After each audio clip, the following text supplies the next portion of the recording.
آج بھی باقاعدہ پروگرام نہیں تھا، بس مطلب بھائی افتخار بیٹھا سب اللہ کا حکم تھا اور آپ کی محبت زیارت مقصود تھی، اس لیے زیادہ وقت تو میں نہیں دے پاؤں گا کیونکہ مغرب کو سیاحت کو پروگرام ہے اور سفر بھی ہے۔ مجھے بھائیوں نے حکم کیا ہے کہ دعا کی اہمیت اور ضرورت کے حوالے سے کچھ باتیں آپ کے گوش گزار کی جائیں۔ پہلی بات تو یہ ہے کہ رسول اکرم صلی اللہ علیہ وسلم نے فرمایا الدعاء سلاح المؤمن، دعا مومن کا ہتھیار ہے۔ آپ بہت سارے کام اس دعا کے ذریعے نکال سکتے ہیں۔ کہیں فرمایا الدعاء مخ العبادت، دعا عبادت کا مرکز ہے۔ کہیں فرمایا الدعاء هو العبادت، دعا ہی اصل عبادت ہے۔ ہم لوگوں نے دعا کا سہارا بالکل چھوڑ دیا ہے۔ رسول اکرم صلی اللہ علیہ وسلم کی زندگی دعاؤں سے عبارت ہے۔ اٹھتے بیٹھتے چلتے پھرتے مسجد میں آتے، مسجد میں جاتے، گھر میں جاتے، گھر سے باہر آتے، بازار میں جاتے، نیا کپڑا پہنتے، دودھ پیتے، پانی پیتے، آپ دعا پڑھتے، سفر کا آغاز کرتے دعا پڑھتے، کسی کو رخصت کرتے دعا پڑھتے، سواری پہ بیٹھتے دعا پڑھتے۔ ہر چیز کے اندر دو پہلو چھپے ہوئے ہوتے ہیں، ایک خیر کا پہلو اور ایک شر کا پہلو۔ جب آپ دعا پڑھ لیتے ہیں تو اس میں سے شر کا پہلو اللہ نکال دیتا ہے اور آپ کے لیے خیر کا پہلو بچا دیتا ہے۔ دعا کا سب سے بڑا فائدہ ہے دعا آپ کی ضرورت۔ ہمارے جو کچھ علماء کہتے ہیں نا کہ فرضوں کے بعد دعا نہیں مانگو، یہ نہیں کرو، وہ نہیں کرو۔ آپ فرض کے بعد دعا کو سنت سمجھ کر نہ مانگو، ضرورت سمجھ کر۔ پھر آپ سے کوئی دلیل نہیں پوچھے۔ مثال کے طور پر یہ میرے سامنے پانی رکھا، میں اگر تقریر کے دوران اسے پیتا ہوں تو کوئی مجھ سے یہ دلیل پوچھے گا کہ اللہ کے رسول نے تقریر کے دوران پانی پیا تھا جو آپ نے پیا ہے؟ اس کی دلیل نہیں بنتی۔ اس لیے نہیں بنتی کہ وہ دلیل تب مانگنے کا مجاز ہے جب میں یہ کہوں کہ تقریر کے دوران پانی پینا سنت ہے، اب وہ کہے گا دلیل ہے۔ میں کہوں مجھے پیاس لگی، اللہ کے رسول کو جب پیاس لگتی تھی آپ پانی پیتے تھے۔ آپ کو جب کوئی دعا کے لیے کہتا آپ دعا کرتے۔ بخاری کی روایت ہے، آپ منبر پر کھڑے ہیں، خطبہ دے رہے ہیں، ایک بندہ مسجد میں داخل ہوا اور اس نے کہا یا رسول اللہ ہم تو برباد ہو گئے، تباہ ہو گئے، ہماری چراگاہیں خشک ہو گئی، پانی کے حوض جو پینے کے تھے وہ بھی خشک ہو گئے، ہم پیاس سے مرنے لگے ہیں، اللہ سے دعا کرو اللہ بارش دو۔ اللہ نے صحابہ بیان کرتے ہیں کہ ابھی ہم جمعے کی نماز سے فارغ نہیں ہوئے تھے، نبی کریم صلی اللہ علیہ وسلم نے منبر پر خطبہ روک کر یہ بھی نہیں کہا کہ چلو نماز پڑھ کے پھر دعا کرو، خطبہ روک کر آپ نے ہاتھ اٹھائے اور سارے صحابہ نے آپ کے ساتھ ہاتھ اٹھائے اور آپ نے دعا کی۔ صحابہ کہتے ہیں نماز ابھی ختم نہیں ہوئی تھی کہ بارش شروع ہو گئی، اور ایسی بارش ہوئی جمعہ، ہفتہ، اتوار، اگلی جمعرات اور اگلا جمعہ آ گیا، بارش رکنے کا نام نہیں لے رہے۔ آپ پھر اسی طرح خطبہ دے رہے ہیں، ایک شخص داخل ہوا، واللہ عالم وہی شخص تھا یا کوئی اور تھا، لیکن اس کے بیان کا درخواست کا انداز بالکل وہی تھا جو پہلے جیسا تھا۔ یا رسول اللہ ہم تباہ ہو گئے، برباد ہو گئے، ہمارے تو کچے مکان سارے گر رہے ہیں، راستے بند ہو گئے ہیں، اللہ سے کہو کہ بارش کرو۔ آپ صلی اللہ علیہ وسلم نے خطبہ روکا اور آپ نے پھر دعا کے لیے ہاتھ اٹھائے، صحابہ نے آپ کے ساتھ ہاتھ اٹھائے۔ آپ نے فرمایا الہ العالمین تیرا مدینہ سیراب ہو گیا ہے، ہماری ضرورت پوری ہوگی، اب ان بادلوں کو وہاں لے جا جہاں ان کی ضرورت ہے، ہماری ضرورت ہوئی، بارش ہوگی۔ اللہ نے بادلوں کو چلایا۔ دعا ایک ضرورت۔ آپ کے اسی گجرانوالہ شہر کے مولانا اسماعیل شفیع رحمۃ اللہ علیہ، وہ اکثر فرضوں کے بعد دعا مانگتے، اکثر مانگتے۔ اب جیسے حدیثوں کی عادت ہے وہ سوال کرتے ہیں، کسی نے پوچھ لیا کہ جی فلانی مسجد والے، فلاں مسجد والے، فلاں مسجد والے دعا نہیں کراتے، آپ اکثر فرضوں کے بعد دعا مانگنے بیٹھ جاتے۔ انہوں نے مسکراتے ہوئے کہا بیٹا ہو سکتا ہے وہ ان مسجد والوں کی ساری ضرورتیں پوری ہو گئی ہوں، میری تو ابھی بہت ساری ضرورتیں باقی ہیں، میں تو اس لیے دعا مانگتا ہوں۔ دعا آپ کی ضرورت، بچوں کے لیے، بیوی کے لیے، اپنے کاروبار کے لیے، اپنے بزنس کے لیے، اپنے اچھے فیوچر کے لیے، بچوں کے اچھے فیوچر کے لیے آپ اللہ سے رابطہ رکھیں، اللہ سے دعا مانگے۔ اور اس نے کوئی وقت بھی مقرر نہیں کیا کہ اس ٹائم مانگو گے تو میں مانوں گا اور اس ٹائم مانگو گے تو میں نہیں مانوں گا۔ اللہ نے قرآن پاک میں فرمایا قال ربكم ادعوني استجب لكم، تمہارا داتا، تمہارا پالنہار تمہیں کہتا ہے استجب لکم، مجھے پکارا کرو، میں تمہاری دعاؤں کو، میں تمہاری پکار کو قبول کرتا ہوں۔ اپنے حبیب سے فرمایا اذا سألک عبادی عنی فإنی قریب، اے حبیب میرے بندے جب آپ سے میرے بارے میں پوچھے میں ان سے قریب ہوں یا ان سے دور ہوں، انہیں بتا دیجئے گا فإنی قریب، میں تو ان کے قریب ہوں۔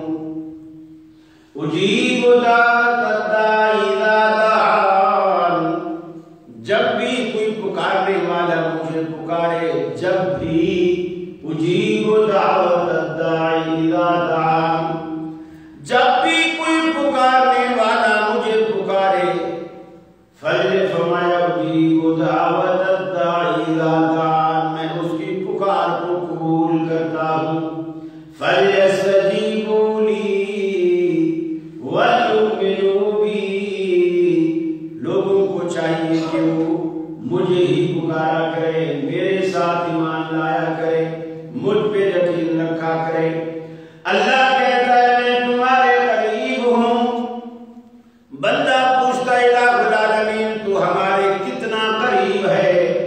ایک منزل، ایک چھت جتنا، دو چھتوں جتنا، دبئی کے ٹاور جتنا، اللہ تو کتنا قریب ہے۔ اللہ فرماتا ہے نحن اقرب الیہ من حبل الورید، میں تو تمہاری رگ جان سے بھی تمہارے زیادہ قریب ہوں۔ آج دنیا مثالیں دیتی ہے، میاں جج کے پاس جاتے ہو، وکیل کرتے ہو، چھت پہ چڑھتے ہو تو سیڑھیاں لگاتے ہو، اللہ کے پاس جانے کے لیے بھی تو کوئی وسیلہ چاہیے، کوئی واسطہ چاہیے۔ اللہ کہتا ہے میرے بندے میں نے تیرے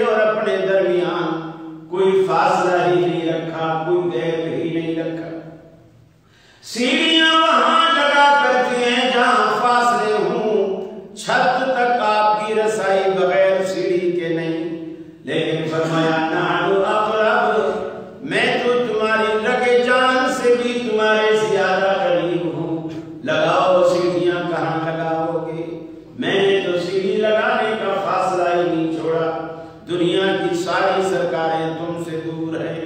اجمیر والی سرکار، بغداد والی سرکار، پاک پٹن والی سرکار، لاڑکانہ والی سرکار، ملتان والی سرکاریں، حتیٰ کہ مدینے والی سرکار بھی تم سے دور ہے۔ نحن اقرب، ہم سب سے زیادہ تمہارے قریب ہیں۔ تم مجھے پکار کے تو دیکھو، اے میرے بندے، تو آج گلا کرتا ہے کہ رب العالمین میری دعاؤں کو، میری فریاد کو سنتا نہیں۔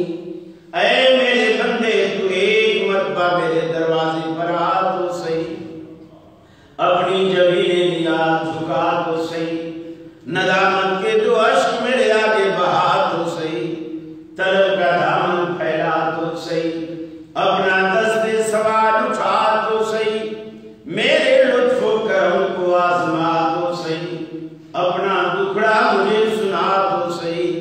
اے میرے بندے، تیرے آنے میں دیر ہو سکتی ہے، میرے راضی ہونے میں ہرگز دیر نہ ہوگی۔ وقال ربكم ادعوني استجب لكم، اے میرے بندو، تمہارا رب تمہیں کہتا ہے مجھے پکارو، میں تمہاری دعاؤں کو قبول کرتا ہوں۔ کتنا فرق ہے دنیا میں اور مالک کائنات میں۔ دنیا سے مانگو تو ناراض ہوتی ہے، اور اللہ کے رسول فرماتے ہیں من لا یسأل اللہ یغضب علیہ، اللہ سے نہ مانگو تو رب العالمین ناراض ہوتا ہے۔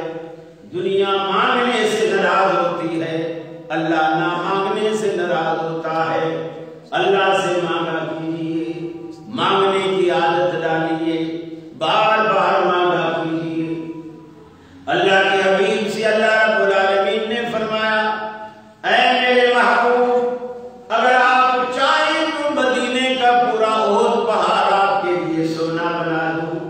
آپ فرماتے ہیں الہ العالمین، صبح مجھے کھلا تو شام کو پھر تجھ سے مانگنا پڑے، شام کو کھلا تو صبح پھر تجھ سے مانگنا پڑے، تاکہ تجھ سے جو مانگنے کی لذت ہے، مانگنے کی جو عادت ہے، یہ ختم ہی نہ ہو، ساری زندگی تجھ سے مانگتا رہا۔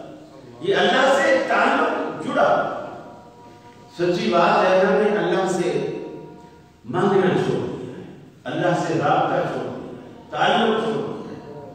مجھے اچھی طرح یاد ہے، کراچی میں ایک مفتی صاحب تھے، مفتی صدیق صاحب، ویسے تو پنجاب کے تھے، مولانا عبدالقادر حسابی کے رشتہ داروں میں سے تھے، بہاول نگر کے، اور کراچی میں مقیم تھے، وہی مدرسے میں پڑھاتے تھے۔ وہ فوت ہو گئے، کیونکہ وہ عالم تھے تو پورے کراچی سے علماء ان کے جنازے میں شریک تھے۔ اس میں یہ ناچیز بھی تھا، ظہر یا عصر ان دونوں نمازوں میں سے کوئی نماز تھی، جنازہ مسجد میں رکھا ہوا تھا، پہلے نماز ہوئی، نماز کے بعد جنازہ ہونا تھا۔ سلام پھرنے کے بعد جیسے امام صاحب نمازیوں کی طرف روک کر کے بیٹھے تو پہلی صف میں ایک بابا تھا، اور اس نے کہا امام صاحب کل ہاسپٹل میں میری آنکھ کا آپریشن ہے، آپ دعا کرا دیجیے، اللہ تعالیٰ خیریت کے ساتھ اس آپریشن سے مجھے نمٹا دے اور اللہ مجھے شفا دے۔ تو امام صاحب خاموشی سے انگلیوں پہ تسبیح پڑھتے رہے۔ وہ بابا سمجھا کہ شاید امام صاحب نے میری آواز کو سنا نہیں، تو وہ پہلے سے نسبتاً تھوڑا زور سے بولے کہ امام صاحب کل میرا آپریشن ہے آنکھ کا، اللہ سے دعا کریں اللہ تعالیٰ مجھے شفا دے۔ اب امام صاحب تھوڑے سے غصے ہو گئے، کہنے لگے سن لیا بابا، سن لیا، بیٹھ جا، فرضوں کے بعد یہ دعا کرنی بدعت۔ اس نے جیسے یہ جملہ کہا، وہ بابا اس نے پھر جنازہ بھی نہیں پڑھا، غصے میں اٹھا، بیچارہ بہت ضعیف تھا، جسم بھی اس کا ایسے کانپ رہا تھا، ہاتھ میں لاٹھی تھی، سفر چیختا ہوا باہر کی طرف نکلا اور یہ کہتا ہوا گیا کہ توبہ توبہ استغفر اللہ۔ اب تک تو میں یہ سنتا تھا کہ یہ وہابی لوگ غیر اللہ سے نہیں مانگتے، مجھے تو آج پتہ چلا ہے یہ تو اللہ سے بھی نہیں مانگتے۔ کتنا غلط میسج دیا اس امام صاحب نے اور ہماری طرف سے کتنا غلط میسج دیا. یہ جو فتوے بازی ہے نا، فتوے بازی کو کم کرو، ذہن سازی لوگوں کے ذہن بنا. نبی رحمت صلی اللہ علیہ وسلم مسجد میں بیٹھے تھے، صحابہ بیٹھے، ایک نوجوان کھڑا ہوا، بڑی عجیب اور گھٹیا حرکت کی اس نے. مسجد نبوی کے اندر نبی مکرم کے سامنے کھڑا ہوا. اس نے کہا یا رسول اللہ صلی اللہ علیہ وسلم، میں نیا نیا مسلمان ہوا ہوں، اسلام کی ہر چیز مجھے پسند ہے، آپ جو حکم کرو گے میں مانوں گا، نماز روزہ حج جو کہو گے میں کروں گا، لیکن آپ صرف میری ایک بات مانیں. میں آپ کی ساری باتیں مانوں گا، آپ میری ایک بات مانیں. بخاری کی روایت ہے، آپ میری ایک بات مانیں. آپ نے فرمایا کیا چاہتا ہے؟ اس نے کہا یا رسول اللہ، مجھے دور جاہلیت سے زنا کی بڑی عادت ہے، میں اس عادت کو نہیں چھوڑ سکتا، آپ زنا کی مجھے اجازت دے دیں، باقی سارے کام میں آپ کے جو کہو گے میں کروں گا. مسجد نبوی کے اندر جو ہستی زنا کو حرام کرنے کے لیے آئی، اسی ہستی سے وہ اس گناہ کی اجازت چاہتا ہے. اور بڑی مجلس صحابہ، وہ جو کھڑا تھا اس کے قمیض کا جو نیچے دامن لٹکا ہوا تھا، اس کو پکڑ کے غصے سے نیچے کی طرف کھینچنے لگے کہ جیسے یہ بیٹھ جائے اور یہ بدتمیزی نہ کرے، بیٹھ جائے. نبی کریم صلی اللہ علیہ وسلم نے فرمایا اسے میرے پاس آنے. وہ شخص آپ کے قریب آیا، آپ نے اس کے کندھے پہ ہاتھ رکھا اور اس سے ایک سوال کیا. اب یہ سوال ذہن سازی کے طور پر فتویٰ نہیں لگایا، اس کو یہ بھی نہیں کہا کہ تو زانی ہے، تو یہ ہے، تو وہ ہے، نکل جا ہماری مسجد سے. نہیں، آپ جس وقت ڈاکٹر کے پاس جب مریض آتا ہے، ڈاکٹر کا کام ہے اس کا علاج کرنا. بعض مریض ایسے بھی ہوتے ہیں ڈاکٹر سوئی لگا رہا ہوتا ہے تو اس کو گالیاں دے دیتے ہیں، لیکن ڈاکٹر خاموشی سے سن رہا ہوتا ہے. اس کو پتہ ہے یہ مریض ہے، یہ بیمار ہے، یہ پاگل ہے، اس کا دماغ نکالنے نہیں ہے، لیکن میں تو پاگل نہیں، میں اپنا فرض نبھاتا ہوں، وہ علاج کرتا ہوں. اللہ کے رسول نے اس کے کندھے پہ ہاتھ رکھا اور اس سے سوال کیا. سوال یہ کیا کہ تو یہ بتا، اگر کوئی اور شخص تیری بہن، ماں، بیٹی، پھوپھی، خالہ، آپ نے سارے محرم رشتے گنوائے، اگر ان کے ساتھ برائی کا ارادہ رکھے تیرا کیا ریئیکشن ہوگا؟ اس نے کہا رسول میں تو ایسا کر دوں گا، ویسا کر دوں گا، بڑا میں زندہ نہیں چھوڑوں گا. اب آپ نے دیکھا کہ تیر بالکل نشانے پر لگ گیا. اب آپ نے اس سے کہا کہ جب مجھ سے اجازت لینے کے بعد تو اس گناہ کے لیے جائے گا، ظاہر بات ہے کہ ایک ایسا گناہ ہے جس کے لیے دوسرا پارٹنر چاہیے. اکیلے بندہ یہ گناہ نہیں کر سکتا، اس کو پارٹنر چاہیے. تو جس کو بھی پارٹنر بنائے گا وہ بھی تو کسی کی بیٹی ہوگی، کسی کی ماں ہوگی، کسی کی بہن ہوگی، کسی کی پھوپھی یا خالہ ہوگی. تو تیرے رشتے تو رشتے ہیں، اور دوسروں کے رشتے اور ان کی تکریم اور ان کی عزت، ان کی غیرت کوئی معنی نہیں رکھتی. اب اس کو بات سمجھ میں آ گئی، بات تو سمجھ میں آئی. اب آپ نے اسی پر اکتفا نہیں کیا، دوسری چیز کی جو آج ہم اس سے معلوم ہے، ہم نہیں کرتے. ذہن بدلنے کے لیے تعلیم بھی ضروری ہے اور معلم کی دعا بھی ضروری ہے. اب آپ نے وہ جو دوسرا کام ہے نا دعا والا، اس کے اسی طرح کندھے پر ہاتھ رکھا ہوا ہے. جس طرح ایک مہربان، شفیق، مشفق باپ اپنی بگڑی ہوئی اولاد کو سمجھاتا ہے، اس سے بھی بڑھ کر آپ نے بڑی محبت سے اس کے حق میں کندھے پر ہاتھ رکھے رکھے اسے 3 دعائیں دی. 3 دعائیں دی. پہلی دعا یہ دی اللہ مغفر ذنبہ، اللہ اس کے گناہوں کو معاف کر، اس کے گناہوں کو اب تک جو کرتا رہا اسے معاف کر. طہر قلبہ، اس کے دل کو گناہوں کی علائش اور غلاظت سے پاک کر. وَأَحْسِنْ فَرْجَهُ، اور آئندہ کے لیے اس کی آبرو کی حفاظت فرما. اس دعا کا وہ نتیجہ نکلا، صحابہ کہتے ہیں اس دن کے بعد کسی گناہ کا تصور اور ارادہ تو دور کی بات ہے، اسے ہم نے کبھی راہ چلتے ہوئے نظریں اوپر اٹھا کے بھی چلتے ہوئے نہیں دیکھا. ہمیشہ اس کی نظریں جھکی رہی. دعا کے نتیجے اہل حدیثوں دعائیں مانگا کرو، امام کا انتظار نہیں کرو. امام کی اپنی ضرورت ہے، آپ کی اپنی ضرورت ہے. آپ اپنی ضرورت کے تحت دعا کرو.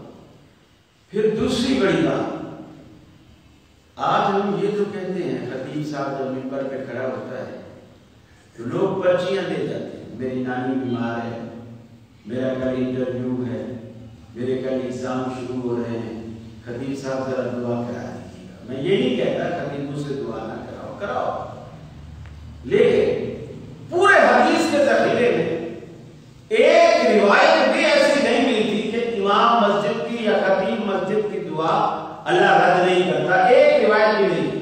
لیکن یہ روایتیں موجود ہیں کہ دعوت الوالد لولدہ، والد کی دعا اولاد کے حق میں اللہ رد نہیں. تو آپ مولوی کو جو پرچی دیتے ہو، گھر میں کبھی باپ سے بھی کہا جس کی دعا اللہ رد نہیں کرتا، کبھی اس سے بھی کہا. اور ماں باپ کو تو کہنے کی ضرورت بھی نہیں، ضرورت بھی نہیں، پرچی بھی لکھنے کی ضرورت نہیں. صرف ماں باپ سے بنا کے رکھے، ساری زندگی دعائیں ملی، صرف بنا کے رکھے، ساری زندگی دعائیں ملی. اور پھر آسان طریقہ، یہ جو بوڑھے ماں باپ ہوتے ہیں نا، آپ کے گھر میں یہ دعاؤں کی 2 فیکٹریاں ہیں، 2 فیکٹریاں دعاؤں کی. جیسے آپ کپڑے کی فیکٹری، صابن کی فیکٹری، مختلف فیکٹریاں لگاتے ہو نا، یہ بوڑھے ماں باپ واللہ یہ گھر میں دعاؤں کی 2 فیکٹریاں ہیں. امام ابن سیرین رحمۃ اللہ علیہ کی والدہ فوت ہوئی، دھاڑے مار مار کے رونے لگے. کسی نے کہا امام صاحب آپ اتنے بڑے عالم ہو، بزرگ ہو، آپ ہمیں صبر کی تلقین کرتے ہو، خود دھاڑے مار مار کے رو رہے. انہوں نے کہا کہ میں اس لیے نہیں رو رہا کہ میری اماں فوت ہوئی، میں اس لیے رو رہا ہوں کہ اللہ تعالیٰ نے میرے لیے جنت میں جانے کے 2 دروازے کھولے تھے، ماں کی شکل میں اور باپ کی شکل میں. اس میں سے آج ایک دروازہ بند ہو گیا. یہ جس دن ان کی آنکھیں بند ہوتی ہیں پیچھے آپ کو دعائیں دینے والا کوئی نہیں ہوتا، سب حسد کرتے ہیں.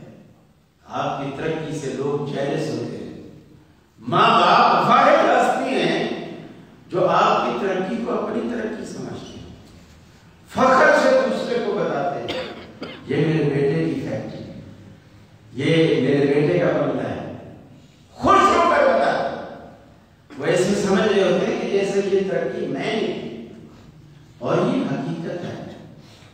آپ تو دیکھیے حضرت اویس کرنی رحمہ اللہ، مسلم شریف کی روایت ہے، اللہ کے رسول کے زمانے میں تھے لیکن آپ سے ملنے نہیں آئے، آپ سے ملاقات نہیں ہوئی.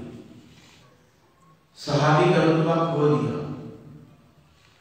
اللہ کے رسول نے اس شخص کو جس نے صحابی کا رتبہ ہی کھو دیا، اللہ کے رسول نے اس شخص کے بارے میں حضرت عمر سے کہا، عمر اویس اگر تیری زندگی میں تجھ سے ملے تو اس سے اپنے لیے دعا ضرور کروانا، اس لیے کہ وہ شخص کوئی بات اپنے منہ سے نکال لے تو عرش والا فوراً اسے پورا کر دیتا ہے.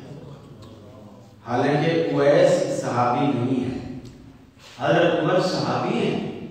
اس کے باوجود آپ نے کہا، فرمایا کہ وہ اس کی ایک بوڑھی ماں ہے اور بوڑھی ماں کی وجہ سے وہ میرے پاس نہیں آ رہا، آنا چاہتا ہے ہوتا ہے ماں کی خدمت کرنے والا اس کے سوا کوئی نہیں.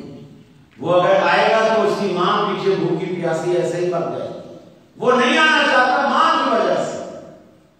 لیکن میرے پاس نہ آنے کے باوجود ماں کی خدمت سے اللہ نے اسے وہ کچھ لیا ہے کہ آپ نے عمر جیسے شخص سے کہا عمر اگر تیری اس سے ملاقات ہو تو اس سے اپنے لیے دعا ضرور کرنا. چنانچہ مینا میں حضرت عمر کے دور خلافت میں اویس کرنی آیا حج کرنے کے لیے. کسی نے حضرت عمر کو جا کر کے بتایا کہ اویس آیا ہوا ہے, کیا میں اس کو بلا کے لاؤں؟ آپ نے فرمایا نہیں, جس بندے کی اللہ کے دربار میں اتنی آؤ بھگت ہے ہم اسے اپنی دربار میں نہیں بلائیں گے, ہم خود چل کر اس کے پاس جائیں گے. چنانچہ مینا میں گئے, 10-12-20 بندے بیٹھے ہوئے تھے خیمے میں. پوچھا آئیو کو اویس, تم میں اویس کون ہے؟ ایک شخص ہانڈی پکا رہا تھا. لوگوں نے کہا وہ جو ہنڈیا پکا رہا ہے وہ اویس. ان کے پاس گئے, اس کو نشانی پوچھی کا تیری کمر پہ برش کا داغ ہے جو اللہ کے رسول نے بتلایا تھا. اس نے کہا ہاں پہلے بڑا تھا اب چھوٹا ہو کر 1 درہم کے برابر رہ گیا ہے. اویس قلب سے تعلق رکھتا ہے وغیرہ وغیرہ. اب حضرت عمر نے اپنا کہا میں امیر المومنین ہوں اور اللہ کے رسول کا صحابی ہوں, خلیفہ ثانی ہوں, اور میں تیرے پاس اس لیے آیا ہوں کہ تاکہ تو میرے لیے دعا کرے. حضرت اویس کہتے ہیں تو صحابی اور میں تیرے لیے دعا کروں؟ حضرت عمر کہتے ہیں میں اپنی مرضی سے نہیں آیا, رسول اللہ نے مجھے کہا تھا صلی اللہ علیہ وسلم کہ عمر اگر اویس ملے تو اس سے دعا ضرور کرنا. اب پھر ان کا خشیت الہی دیکھو, دعا کیا کرواتے ہیں, اے اویس میرے لیے یہ دعا کرو کہ اللہ عمر کے گناہوں کو معاف کر. اور ہم رفع العین کر کے ہاتھ سینے پہ باندھ کے ہم سمجھتے ہیں ہمیں جنت میں جانے سے کون روک سکتا ہے. عمر جیسا بندہ اللہ سے ڈر رہا ہے, ہم نہیں ڈرتے. اللہ سے تعلق جوڑو, اللہ سے رشتہ جوڑو, اللہ سے بنا کے رکھیے. فرمایا من یجیب المضطر اذا دعاہ, کون ہے بے کسوں کی فریاد سننے والا. اللہ نے دنیا میں کتنی مثالیں ہمارے سامنے پیش کی. ایک ایسا بوڑھا جس کی بڑھاپے کی وجہ سے کمر بھی جھک گئی, منہ سفید ہو گئے, کانوں کی سنوائی جاتی رہی, زبان سے گویائی جاتی رہی, آنکھوں سے بینائی جاتی رہی. ایک وفادار بیوی تھی وہ بھی اللہ کو پیاری ہو گئی. اب جیب تھی وہ بھی بیماریوں پہ لگ گئی, جیب بھی خالی ہو گئی. جوان اولاد نے اپنی بیویوں کے کہنے پر دھکے دے کر آدھی رات کو گھر سے باہر نکال دیا. اب اس گھر میں یا تیرا بڑھا باپ رہے گا یا ہم رہیں گی. یہ ساری رات کھانستا ہے, دمے کا مریض ہے, نہ سوتا ہے نہ سونے دیتا ہے. ناخلف اولاد اسے دھکے دے کر گھر سے باہر نکالتی ہے. گلی میں گرتا پڑتا, دیواریں پکڑتا, سارے شہر کے دروازے بند دیکھتا ہے. ایک اللہ کے در کا دروازہ کھلا دیکھ کر آج 80 سال بعد پہلی مرتبہ اس کے دروازے پہ قدم رکھتا ہے. ڈرتے ڈرتے ایک آواز لگاتا ہے, امن یجیب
استقبال کروں گا، میرے دروازے پر ایک مرتبہ آ تو صحیح۔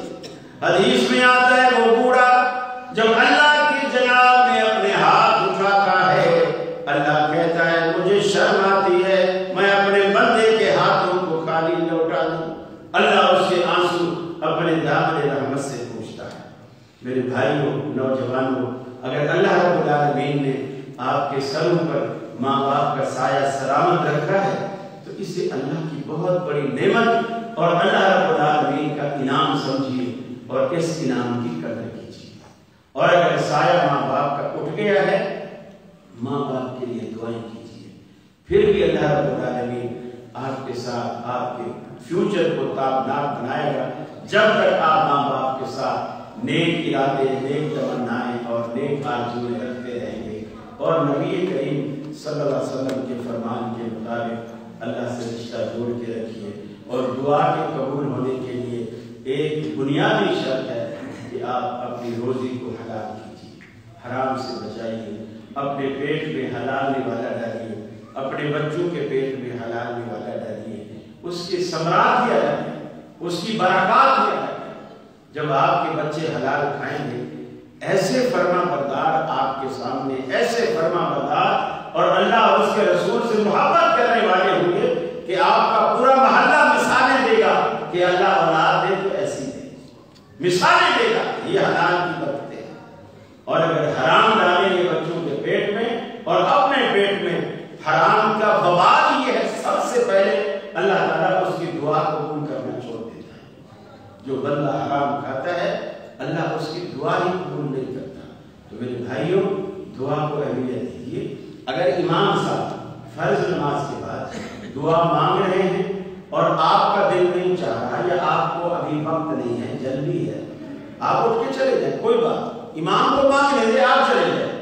لیکن اگر آج امام کو جلدی ہے اور وہ اٹھ کے اپنے کسی کام سے چلے گئے اور آپ کو فرصت ہے اور آپ مانگنا چاہتے ہیں، بالکل آپ بیٹھے مانگتے رہیں، دعا آپ کی ضرورت ہے۔ سلام کے بعد اللہ نے مقتدیوں کو امام کا پابند نہیں رکھا، آپ کو آزاد کر دیا، اس لیے کہ امام کی اور آپ کی ضرورتیں الگ الگ ہیں۔ اگر آپ امام کی دعاؤں پہ رہو گے، مثال کے طور پر اگر اس مسجد میں، آپ کے اس علاقے میں، ابو بکر مسجد میں امام ہوں، میری شادی ہوئی بھی ہے، میرے بچے بھی ہیں اور مجھے دوسری شادی کی طلب بھی نہیں، ضرورت بھی نہیں، اب میں جو ساری زندگی 10 سال بھی یہاں امامت کر رہا ہوں تو میں ایک مرتبہ بھی شادی کی دعا نہیں کروں گا۔ اور اگر آپ میری دعا پہ رہو گے تو آپ کے جتنے کنوارے ہیں ان کو تو 5 روپے ہم دعائی شادی کی چاہیے۔ اگر آپ میری دعا پہ رہو گے تو ساری عمر کنوارے رہو، تو آپ کی ضرورت الگ ہے، میری ضرورت الگ ہے۔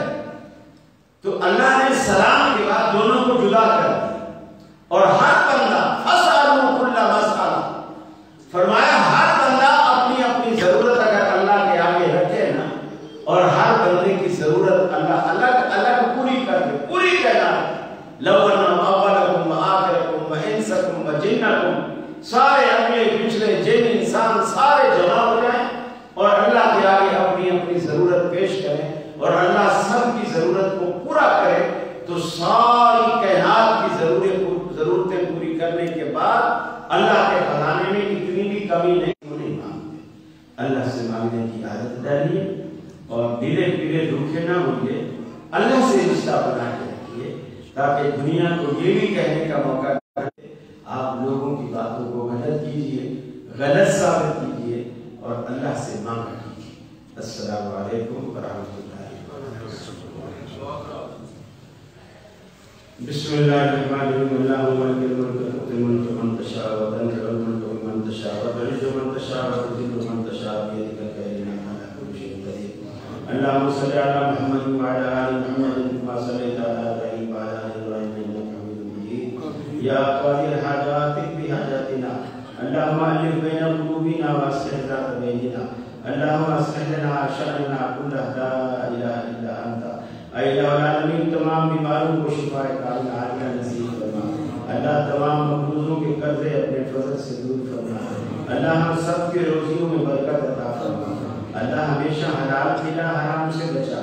اللہ جو بے اولاد ہیں انہیں صاحب اولاد بنا، اللہ جن کو تو نے اولادیں دی ہیں ان کی اولادوں کو نیک اور صالح بنا، اللہ ہمارے مقدر میں تو نے رکھا ہے اس سے ہمیں محفوظ فرما، ربنا آتنا فی الدنیا حسنہ وفی الآخرۃ حسنہ وقنا عذاب النار۔ اللہ ہمارے بڑے بزرگ جو توحید پر فوت ہوئے اللہ ان کی مغفرت فرما، انہیں کروٹ کروٹ جنت نصیب فرما، انہیں عذاب قبر اور عذاب جہنم سے بچا، اور ہمیں بھی جب تک دنیا میں رکھے اسلام اور ایمان کو قائم رکھ، مرتے و خاتمہ ایمان پہ فرما، کلمہ نصیب فرما، اپنے نبی کے دست مبارک سے آب کوثر نصیب فرما، اپنے نبی کی شفاعت نصیب فرما، آمین یا آمین۔ صلی اللہ تعالی علی خیر خلقہ محمد و آلہ و صحبہ اجمعین برحمتہ۔